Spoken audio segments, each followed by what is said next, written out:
पूरे का पूरा एक मरबूत निज़ाम है इस जहाज़ में, जो कि एक बड़ा एक पोटेंट हथियार है किसी भी दुश्मन के अगेंस्ट। जहाज़ दुश्मन के रडार पर नज़र नहीं आता। इसका इफेक्ट ये होगा कि अगर रडार पर नज़र नहीं आ रहा तो एक किस्म का जो दुश्मन है हमारा वो अंधा है। अगर ये दुश्मन को नज़र ही नहीं आएगा तो फिर तो ये दुश्मन के इलाके में जहाँ मर्जी चला जाए, जहाँ मर्जी घुस जाए और जाके जो मर्जी ऑपरेशन कर ले।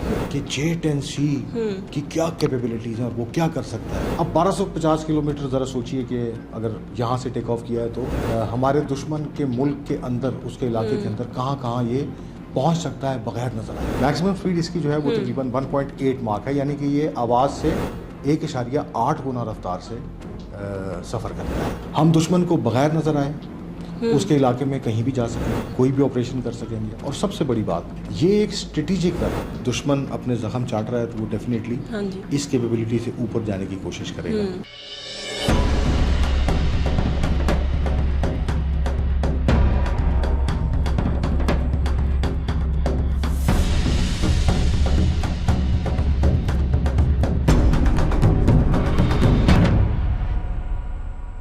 अस्सलाम वालेकुम नाज़रीन, साउथ पंजाब डिजिटल के साथ मैं हूं आपकी मेज़बान रुकैया भक्त। नाज़रीन, पाकिस्तानी फ़ौज पहले ही दुश्मन के जो है दांत खट्टे कर चुकी है।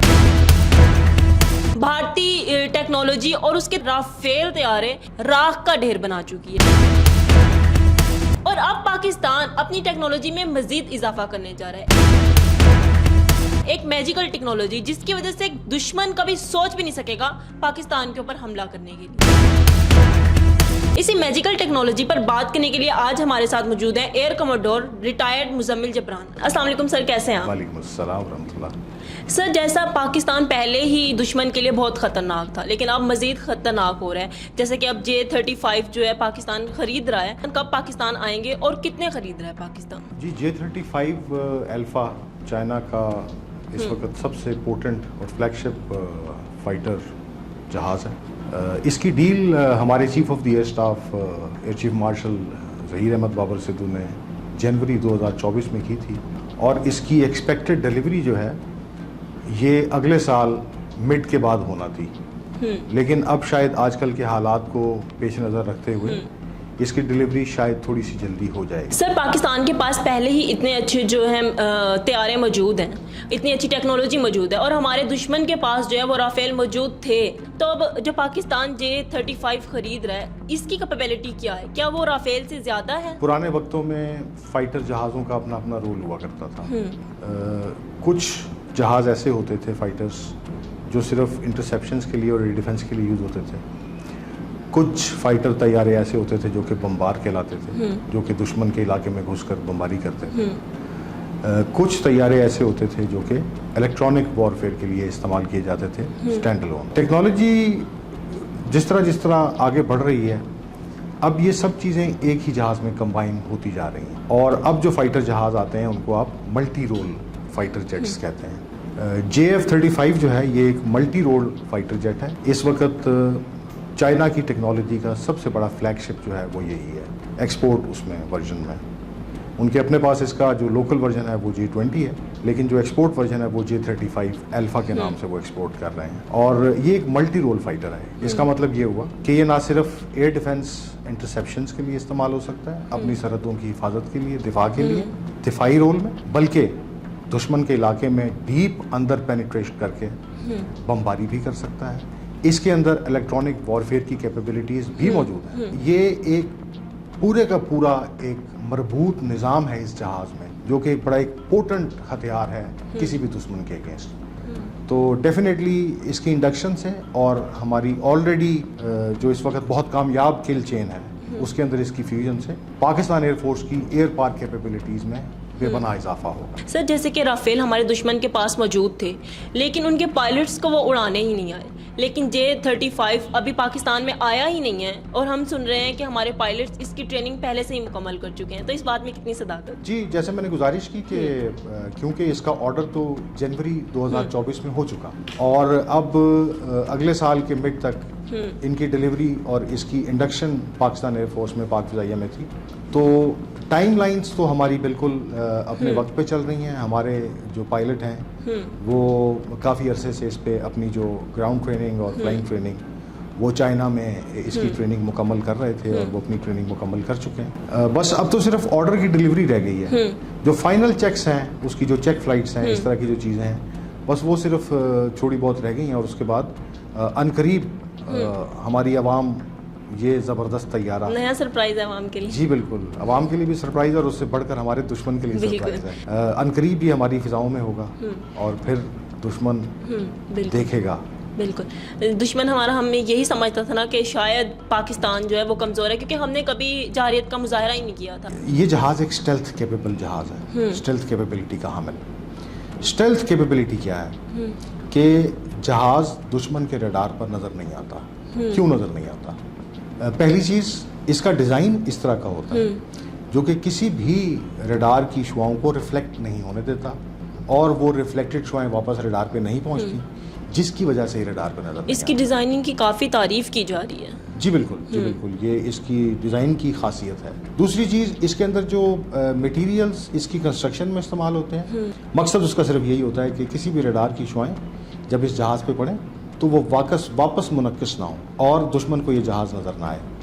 अब इसका इफेक्ट क्या होगा? इसका इफेक्ट ये होगा कि अगर रडार पे नज़र नहीं आ रहा तो एक किस्म का जो दुश्मन है हमारा वो अंधा है। अगर ये दुश्मन को नज़र ही नहीं आएगा तो फिर तो ये दुश्मन के इलाके में जहाँ मर्जी चला जाए, जहाँ मर्जी घुस जाए और जाके जो मर्जी ऑपरेशन कर ले। ये इस जहाज़ की खासियत है। अच्छा, मुझे ये बताइएगा कि इसकी मैक्सिमम स्पीड कितनी है? इसमें जी इस जहाज़ में 2 WS-19 इंजन्स हैं और एक इंजन जो है वो 12 टन थर्स्ट प्रोड्यूस करता है, तो 2 इंजन्स 24 टन थर्स्ट प्रोड्यूस करते हैं। मैक्सिमम स्पीड इसकी जो है वो तकरीबन 1.8 मार्क है, यानी कि ये आवाज़ से 1.8 गुना रफ्तार से सफ़र करता है। और इस रफ्तार के साथ सफ़र करते हुए इसका जो कॉम्बैट रेडियस है, यानी कि मैक्सिमम डिस्टेंस जो लड़ाई के लिए कवर कर सकता है, वो तकरीबन 1250 किलोमीटर है। अब 1250 किलोमीटर ज़रा सोचिए कि अगर यहाँ से टेक ऑफ किया है तो हमारे दुश्मन के मुल्क के अंदर, उसके इलाके के अंदर कहाँ ये पहुंच सकता है बगैर नजर आए और अपने ऑपरेशंस जो है वो सरंजाम दे सकता है। तो ये इसकी कैपेबिलिटी है। सर, J-35 जो है वो पाकिस्तानी एयरफोर्स के लिए किस कदर गेम चेंजर साबित हो सकता है? डेफिनेटली उसका अपना एक इम्पैक्ट होगा। जिस तरह मैंने गुजारिश की, हमारे पास तो ऑलरेडी जो J-10 की जो इंडक्शन थी हमारी किल चेन के अंदर, हमने उसी को इतनी कामयाबी से इस्तेमाल किया है। अब जिस वक्त हमारे पूरे के पूरे कैपेबिलिटीज के अंदर एक स्टेल्थ जहाज का इजाफा हो जाएगा, तो फिर आप जरा सोचिए कि हमारी किल चेन कितनी कॉम्पिटिटिव और कितनी इफेक्टिव हो। हम दुश्मन को बगैर नजर आए उसके इलाके में कहीं भी जा सकेंगे, कोई भी ऑपरेशन कर सकेंगे। और सबसे बड़ी बात, ये एक स्ट्रेटेजिक वेपन है, तो आपकी डेटरेंस जो है एरिया के अंदर वो बिल्कुल बढ़ गई है और आपकी ताकत में बेतहाशा बेपनाह इजाफा होगा।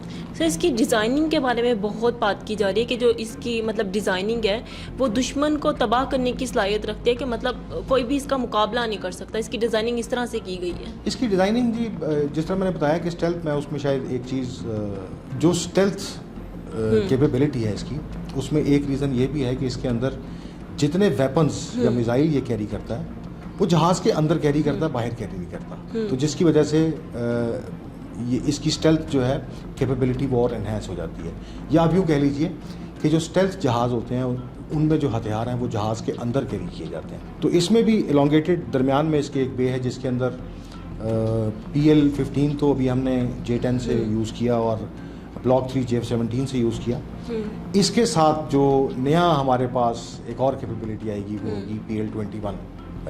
PL-17 मिसाइल भी होगा, PL-21 मिसाइल भी होगा। फिर इसमें जो हमारे पास हाइपरसोनिक हमारे मिसाइल हैं जो भी हमने इंडिया के S-400 के अगेंस्ट यूज़ किए, हम बिल्कुल इसकी जो पोटेंसी है उसको पूरी तरह से एक्सप्लॉइट कर सकेंगे। सर, J-35 पाकिस्तान और भारत के दरमियान ताकत के तवाज़ुन पर क्या असर डालेगा? जी, जैसे मैंने बताया कि आप देखिए कि आपकी डेटरेंस, ये पूरे का पूरा जो इस वक्त हमारे दुश्मन ने ये जितनी उसने मुहिम जोई की, उसने जो हिमाकत की हमारे शहरियों को निशाना बनाने की, दरअसल तो वो स्पेस ऑफ वॉर क्रिएट करना चाह रहा था। और वो इसलिए करना चाह रहा था कि उसका ख्याल ये था कि बेशक दोनों जो फरीक हैं वो न्यूक्लियर कैपेबल हैं, लेकिन इस न्यूक्लियर ओवरहैंग के बीच में भी वो सोच रहे थे कि हम एक नया नॉर्मल क्रिएट करके और हम स्पेस फॉर कन्वेंशनल वॉर जो है वो निकाल लेंगे। वो हर बार अपने हर एक्शन से जितनी उन्होंने एपिसोड्स किए हैं उसमें इसको उन्होंने एक्सप्लॉइट करने की कोशिश की। लेकिन अब जिस वक्त आपके पास ये कैपेबिलिटी आ जाएगी स्टेल्थ की,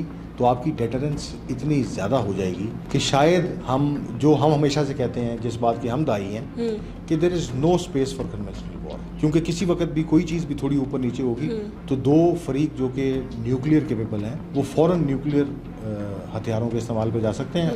बेशक हम एक बहुत रिस्पॉन्सिबल न्यूक्लियर स्टेट हैं जिसमें कि ये सारा निज़ाम जो है न्यूक्लियर वेपन्स का ये बहुत अच्छे से मैनेज किया जाता है, NCA इसको लुक आफ्टर करती है। लेकिन किसी भी वक्त दुश्मन का कोई भी ऐसा हमला जिसको हम तसव्वुर करें कि ये हमारे लिए हमारी रेड लाइन है, हम इससे आगे दुश्मन को नहीं बढ़ने देंगे, तो क्योंकि हमने नो फर्स्ट यूज़ की जो पैक्ट है वो हमने अपने दुश्मन से नहीं साइन किया हुआ, तो हमारे पास हर वक्त ऑप्शन हमारे हाथ में होती है न्यूक्लियर वेपन को यूज़ करने की। तो जिस वक्त ये एक कैपेबिलिटी हमारे पास और आ जाएगी स्टेल्थ की, तो हमारी जो डेटरेंस है वो कन्वेंशनल फील्ड में भी बहुत बढ़ जाएगी और न्यूक्लियर फील्ड में भी बहुत बढ़ जाएगी। क्योंकि हमारा जो दुश्मन है वो इंतहा पसंद है, उसको पसंद है कि वो हर जगह पे एजेंडे यूज़ करता रहता है, हथकंडे इस्तेमाल करता रहता है और जो इल्ज़ाम है वो पाकिस्तान के ऊपर लगा देता है अपनी हुकूमत बनाने के लिए। तो ये पाकिस्तान के लिए बहुत ज़रूरी था कि पाकिस्तान इस टेक्नोलॉजी की तरफ जाए, मज़ीद आगे बढ़े। तो ये जो हम J-35 ख़रीद रहे हैं, ये इन सब जो हुआ है मामला जंग वाला, इससे पहले ही हम मुआहदा कर चुके थे या इसके बाद फिर हमने सोचा? जी, हमने इससे पहले ही ये हमारे कमांडर्स की और हमारी पॉलिटिकल लीडरशिप की ये दूररस निगाहें थी जिन्होंने ये भांप लिया था कि हमारा दुश्मन किसी भी वक्त कोई हिमाकत कर सकता है और इस तरह की कोई दरअंदाजी या मुहिम जो ही, तो उसको काउंटर करने के लिए हमने बहुत पहले ही अपनी कैपेबिलिटीज़ बढ़ाने के लिए हमने J-10 भी अपने वक्त से बहुत पहले लिया है ताकि उनके रफ़ेल आने से पहले ताकत का तवाज़ुन बराबर रहे। रफ़ेल भी 4.5 जनरेशन का जहाज़ है और J-10C जो है वो भी 4.5 जनरेशन का जहाज़ है, तो पैरिटी थी ऑपरेशनल एसेट्स के अंदर। अब जिस वक्त हम देख रहे हैं कि दुश्मन अपने ज़ख्म चाट रहा है तो वो डेफिनेटली इस कैपेबिलिटी से ऊपर जाने की कोशिश करेगा और हमारी पाक फ़िज़ाइया की लीडरशिप, अफवाज की लीडरशिप, हमारी जो सियासी लीडरशिप है वो इस ख़तरे को बहुत पहले से भांप चुके थे और दूररस निगाहों की बुनियाद पर उन्होंने पहले से ही ये डील कर रखी थी कि अगर कोई ऐसा मौका आ गया तो हमारे पास वो कैपेबिलिटी पहले से मौजूद है। सर, इसमें बहुत अहम रोल एक पायलट का भी होता है क्योंकि उनके पायलट्स में आप देखें शायद इतना जज्बा ही नहीं है, शायद नहीं यकीनन, जबकि हमारे पायलट्स जो हैं इतना जज्बा और जुनून रखते हैं कि वो दुश्मन के घर के अंदर जाके जो है वो उनका बेड़ा गर्क करके आ सकें जब वो हम पर हमला करें। तो पायलट की भी जो है ट्रेनिंग बहुत ज़रूरी है। सुनने में आ रहा है हमारे कि दूसरे मुल्क जो हैं वो अब पाकिस्तान की तरफ रुख कर रहे हैं कि उनके पायलट्स को जो है वो ट्रेनिंग दी जाए, तो इस बात में कितनी सदाकत है? हमारी जो कारकर्दगी इस एपिसोड के अंदर, इस कॉन्फ्लिक्ट के अंदर थी, उसकी वजह से डेफिनेटली जो हमारे बिरादर ममालिक हैं वो चाहते हैं कि उनके पायलट्स भी हमारे पास आकर ट्रेनिंग करें और जितने कैपेबल हमारे पायलट हैं वही कैपेबिलिटीज़ वो भी ले सकते। सर, इस जहाज़ के पाकिस्तान में आने के बाद आप आलमी मंजरनामे पर इसका क्या असर देखते हैं? आलमी मंजरनामे पे इसका असर देखिए, पाक फ़िज़ाइया की क़ुव्वत और कैपेबिलिटीज़ की तो दुनिया मुतारफ है। अभी पिछले 2 हफ्तों में आलमी मीडिया ने उसको बहुत उजागर किया है। इसकी जो सबसे बड़ा इफेक्ट जो मेरा ख्याल है कि ये हमारे जो सबसे पुराने और ताकतवर दोस्त चीन के साथ जो हमारा इश्तराक है, जिनके साथ हमारी दोस्ती पहाड़ों से ऊंची, समंदरों से गहरी और शहद से ज़्यादा मीठी है, ये हमारा एक कदम और आगे है उनके साथ कोऑपरेशन के साथ, मिलिट्री कोऑपरेशन। वो हर वक्त हमारे शाना बशाना खड़े रहे हैं, तो उनसे ये जहाज़ लेना और इसको इस्तेमाल करके कि दुनिया देखे कि ये किस किस्म का जहाज है। जिस तरह अभी हमने सारी दुनिया को दिखाया कि J-10C की क्या कैपेबिलिटीज हैं और वो क्या कर सकता है और वो वेस्टर्न टेक्नोलॉजी को किस तरह टक्कर दे सकता है। तो सबसे बड़ी बात तो ये है कि हमारे आपस के रिलेशन जो है वो इससे बहुत बेहतर होंगे, हम उनसे जहाज ले रहे हैं। दूसरा, डेफिनेटली रीजनल पावर कैलकुलस के अंदर जो कि एक नेट सिक्योरिटी प्रोवाइडर पहले इंडिया को तस्वुर किया जा रहा था, हमारी कारकर्दगी देखने के बाद, हिंदुस्तान की नाकामी देखने के बाद, जिस तरह उसने परफॉर्म किया है, शायद आलमी मंजरनामे पर सबसे बड़ा इफेक्ट उसका ये आएगा इस जहाज़ के आने के बाद भी कि शायद अब इदराक होगा वेस्टर्न पावर्स को कि शायद India is not the state which can be net service provider in the Indo Pacific. ये आलमी मंजरनामे पे शायद एक बहुत बड़ा चेंज आएगा मेरे हिसाब से। बहुत शुक्रिया सर, आप तशरीफ़ लाए। नाज़रीन, ताकतवर तो पाकिस्तान पहले से ही था, लेकिन अब मज़ीद ताकतवर हो गया है और ये दुश्मन के लिए लम्हा फ़िक्रिया है कि आप सीधे हो जाओ, वरना फिर सीधा करना हमें अच्छे से आता है। ये थी हमारी आज की वीडियो। मज़ीद ऐसी वीडियोज़ देखने के लिए देखते रहिए साउथ पंजाब डिजिटल। तब तक के लिए अल्लाह हाफिज़।